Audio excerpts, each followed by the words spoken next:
Did you know that humans and birds have been at war before?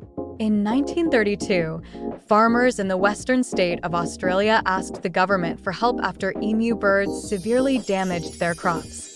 The government sent a military unit equipped with machine guns under the command of Major G.P.W. Meredith. The soldiers launched an operation to control the emu population. However, they were not successful due to the emu's fast and disorganized movement.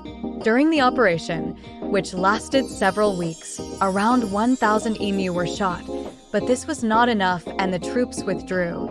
The Great Emu War is recorded as a unique event in history for its tragicomic nature and the failure of the Australian Army against the emu. After this event, farmers tried to solve the emu problem with fences and other methods.